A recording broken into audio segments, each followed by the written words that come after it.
Shalom, Israel. Shalom. First and foremost, we want to give all praises to YAHAWAH, YAHAWAH, sham, YAHAWASHI.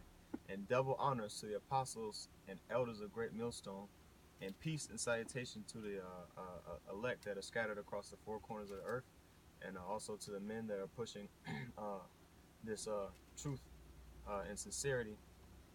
Okay, today we just wanted to get into something basic because it's still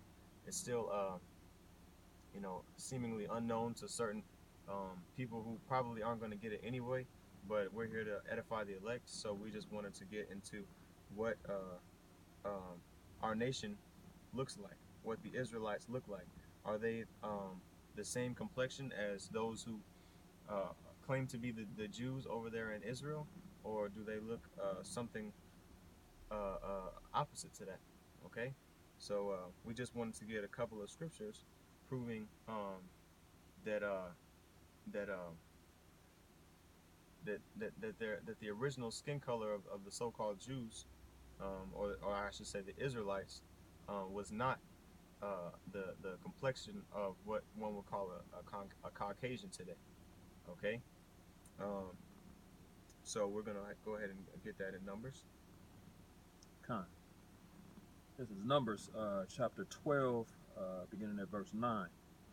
And the anger of YAHAWAH was kindled against them, and he departed, and the cloud departed from off the tabernacle. Right. So this is in the book of Numbers. This was when Miriam and Aaron were essentially rebelling against the authority that the Most High gave Moses, okay, to be, I suppose, ruler over the congregation at that time, spiritually overseeing all of these tasks, which are really a burden, but especially in a woman's, a simple woman's eyes, you know, the the the perception of power, you know, really blinded both of them, um, and the Most High, was wroth.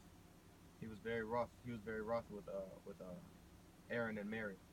Okay, so what he did was a nice example to humble them, because really the Most High really chastises us to humble us, whether you're a 2/3 or an elect man. He's really doing it. He's really doing it. It's going to humble the elect, but it's all to humble Israel. You know what I'm saying? But the only people who are going to be humbled by that, who are going to stop being rebellious, is that elect. Okay. All right. So go ahead and get that again. This is Numbers chapter 12, beginning at verse 9. And the anger of YAHAWAH was kindled against them, and he departed, and the cloud departed from off the tabernacle. And behold, Miriam became leprous, white as snow. Right. So for a punishment for I guess I should say greed, for lack of a better word, for her chiding and speech against Moses. Okay, the Most High turned her from dark to light. It says, read it again for me. Come. And the anger of YAHAWAH was kindled against them, and he departed, and the cloud departed from off the tabernacle. And behold, Miriam became leprous, white as snow. It says she became leprous. She became as white as snow. So what was she originally? She had to have been something darker than as white as snow, right? So the picture that comes to my mind is what Esau, the skin condition that Esau likes to call vitiligo, which all you have to do is Google that, and you can see that whenever someone has vitiligo, they have spots and bleaches that, well, it looks like their skin is bleached. Like, say for example, if my hand had vitiligo, I'd have spots of white, and sometimes it's large areas of skin. You can tell that it's not natural, basically, and their skin literally is without pigment. That's right. Okay, so he turned Miriam from likely a dark skin, because she was a Levite, likely from a dark skinned woman, okay, into immediately without having any pigment, which made her look as white as the pages on this book. All right. Well, it says white as snow, so really whiter than that. Okay. You just finish that verse up. Con. And Aaron looked upon Miriam, and behold, she was leprous. Right. So he's looking at her like, damn. Mm-hmm.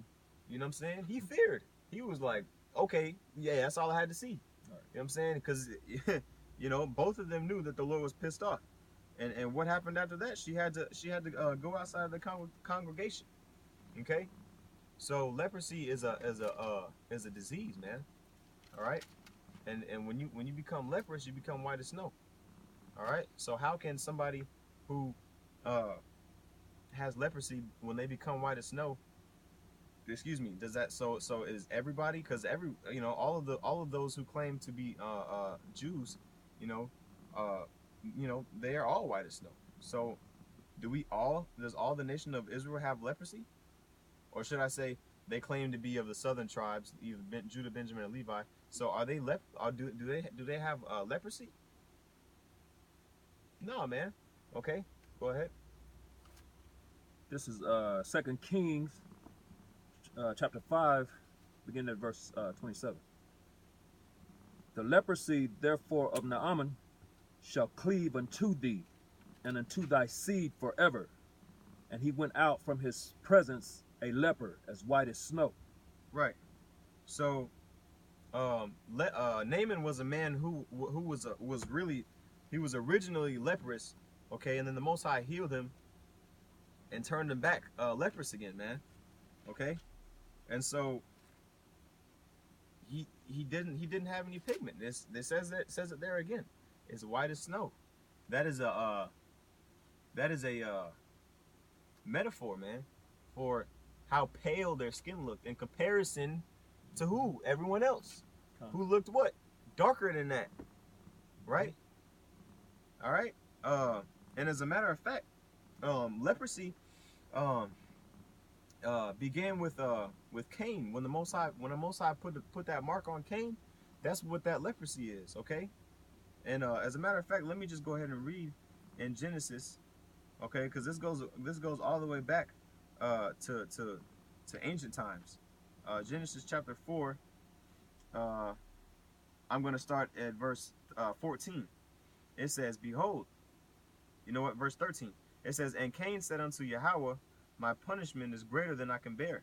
Behold, thou hast driven me out this day from the face of the earth, and from thy face shall I be hid, and I shall be a fugitive and a vagabond in the earth. And it shall come to pass that everyone that findeth me shall slay me. Why would they do that? If somebody just seen a random stranger, why would they kill that man? You know, if they just found a random, you know, somebody who looked, if you just found somebody who looked like you, you know. Well, the thing is, man, the Most High put a mark upon him. Okay, if you go to the next verse, in verse 15, it says, and YAHAWAH said unto him, therefore whosoever slayeth Cain, vengeance shall be taken on him sevenfold. And YAHAWAH set a mark upon Cain, okay, an identifier, something that is signal or a sign that is you know, basically something that you can see visually, okay. It says he set a mark upon